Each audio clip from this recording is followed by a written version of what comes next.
నమస్తే. 5 రాష్ట్రాల ఎన్నికల ఫలితాలు వెలువడినాయి. అయిపోయింది. ఇయాల 8 తారీఖు, 4 తారీఖు వెలువడినాయి. ఇక ఉత్కంఠకు మామూలు ఉత్కంఠ కాదు. తమిళనాడులో ఉత్కంఠ. తర్వాత పశ్చిమ బెంగాల్‌లో కూడా జర ఉత్కంఠనే. ఇక కేరళలో కూడా మామూలు ఉత్కంఠ కాదు. అన్ని ఉత్కంఠలకు తెరబడుతున్నాయి. తెరబడుతున్నాయి. టీవీకే అధినేత విజయ్ ప్రమాణ స్వీకారం మరి రేపో ఎల్లుండో ఉంటది. సాయంత్రం గవర్నర్‌ను కలుస్తున్నాడు. ఆయనకు పార్టీల మద్దతు వచ్చేసింది. కాంగ్రెస్, సిపిఐ, సిపిఎం, వీసీకి అందరు కలిపితే 118 సీట్లు మెజార్టీ వస్తుంది.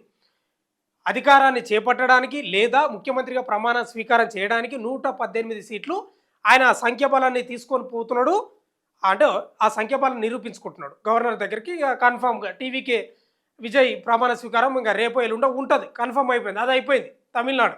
పశ్చిమ బెంగాల్‌కు సంబంధించి సువేంద్ర అధికారి ఆయన కూడా శాసనసభాపక్ష నేతగా ఎన్నుకోబడ్డాడు. అంటే ముఖ్యమంత్రిగా ప్రమాణ స్వీకారం చేయబోతున్నాడు 9 తారీఖే.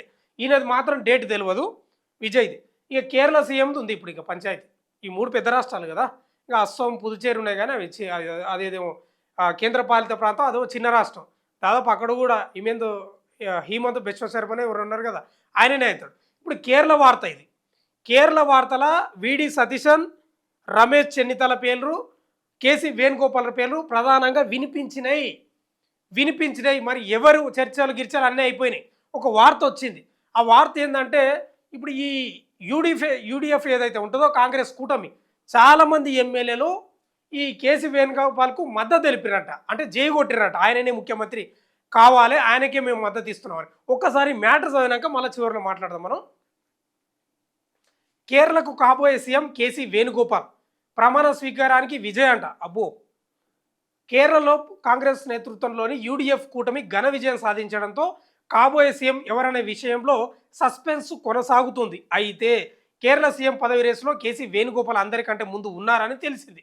ఈ మేరకు పరిశీలకులు అజయ్ మాకెన్, ముకుల్ వాస్నిక్ తమ నివేదికను పార్టీ అధినేత మల్లికార్జున్ ఖర్గేకు సమర్పించారు.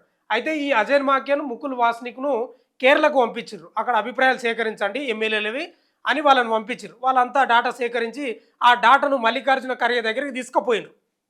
అదే వార్త ఇది. కొనసాగిద్దాం. మళ్ళా కొత్తగా ఎన్నికయ్యే శాసన సభ్యులు, మిత్రపక్షాలు ప్రజల అభిప్రాయాల ఆధారంగా అధిష్టానం తుది నిర్ణయం తీసుకుంటుందని మాకెన్, వాస్నిక్ తెలిపారు. కేరళ సీఎం పదవి రేసులో కేసీ వేణుగోపాల్తో పాటు విడి సతీశన్, సీనియర్ నేత రమేష్ చెన్నితల ఉన్నారు. అయితే ఈ ముగ్గురిలో కేసీ వేణుగోపాల్ కేరళ సీఎం పదవిలో కూర్చునే అవకాశాలు ఎక్కువగా ఉన్నాయంట. కేసీ వేణుగోపాల్ కాంగ్రెస్ ప్రధాన కార్యదర్శిగా ఉన్నారు. కాంగ్రెస్ అధిష్టానానికి అత్యంత సన్నిహితంగా ఉండే వ్యక్తుల్లో కేసీ వేణుగోపాల్ ముందు వరుసలో ఉంటారు. అలప్పూజ లోక్సభ సభ్యుడిగా కూడా ఉన్నారు. ఒకవేళ ఆయనను అధిష్టానం తదుపరి కేరళ ముఖ్యమంత్రిగా నిర్ణయిస్తే ఎంపీ స్థానానికి ఆయన రాజీనామా చేయాల్సి ఉంటుంది. అంతే కదా. కేరళలో కాంగ్రెస్ కూటమి విజయంలో వేణుగోపాల్ అసలైన వ్యూహకర్త అని కేరళలో కాంగ్రెస్ కార్యకర్తలు ప్రచారం చేశారు. కాంగ్రెస్ యువజన విభాగం కార్యాలయాల బయట ఆయనను కేసీ వేణుగోపాల్ను నాయకన్, హీరో అని చిత్రీకరిస్తూ పోస్టర్లు కూడా కనిపించాయట. అంటే ఇక జై కొట్టినారు వాళ్ళు.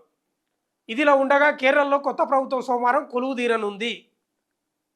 సోమవారమా? ఓకే. ముఖ్యమంత్రి, మంత్రులు సోమవారం ప్రమాణ స్వీకారం చేస్తారు. రాహుల్ గాంధీ ఈ కార్యక్రమానికి హాజరవుతున్నారు. తమిళ సినీ నటుడు జోసెఫ్ విజయ్ కూడా కేరళలో ప్రమాణ స్వీకార కార్యక్రమానికి హాజరయ్యే అవకాశాలు కనిపిస్తున్నాయి.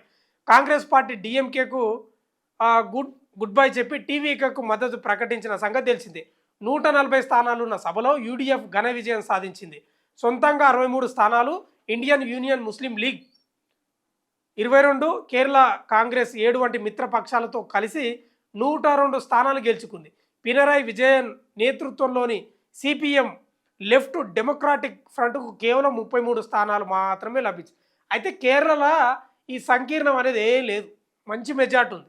కాకపోతే ఏంటంటే ఎవరికి ఇవ్వాలి సీఎం పదవి అనేది. అందుకే అజయ్ మాకెన్, వాస్నిక్లను కాంగ్రెస్ అధిష్టానం కేరళకు పంపించింది. అక్కడ ఎమ్మెల్యేలవి, మిత్రపక్షాలవి ప్రజల అభిప్రాయాలు తీసుకురండి, ఎవరైతే బాగుంటుంది, ఎవరు కోరుకుంటున్నారు వారు. ఎందుకంటే ఎమ్మెల్యేలు కోరుకున్న వాళ్ళనే చేయాలి కదా, అంతే కదా. అందుకే వాళ్ళని పరిశీలనకు పంపిస్తే వాళ్ళు కూడా అంతా డేటా సేకరించి పంపించారంట. సోమవారం ఉంటుందంట. సోమవారం అంటే ఇప్పటికి కన్ఫర్మ్ అనేం కాదే. ఇంకా అధిష్టానం దగ్గర మల్లికార్జున ఖర్గే దగ్గరికి పోయి వాళ్ళు సేకరించిన ఏదైతే డేటా ఉంటుందో ఆ డేటా ఇట్లా పెడతారు. ఆయన ముందర పెడితే ఆయన మరి ఇంకా దాన్ని బట్టి ఏ నిర్ణయం తీసుకుంటాడో తెలియాలి. కానీ కేసీ వేణుగోపాల్ ఈ రాహుల్ గాంధీకి కుడి భుజం లాంటాడు. కుడి భుజం.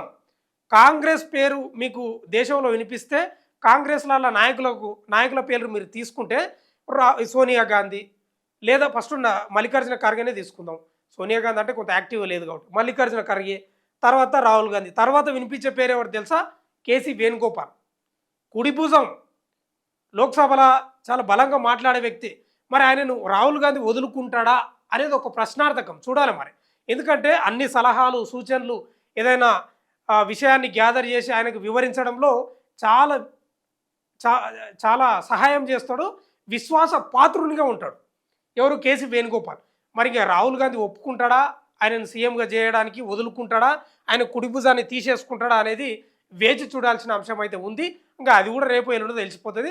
9 తారీఖు అయితే ప్రమాణ స్వీకారం చేయబోతున్నారు. ఆ ప్రమాణ స్వీకారానికి కాబోయే ముఖ్యమంత్రి అయినటువంటి ఈయన కేరళ సీఎం తమిళనాడు సీఎం విజయ్ కూడా హాజరు కాబోతున్నాడంట. చూద్దాం ఏం జరుగుతుందో. చూస్తూనే ఉండండి మన తొలి వెలుగు.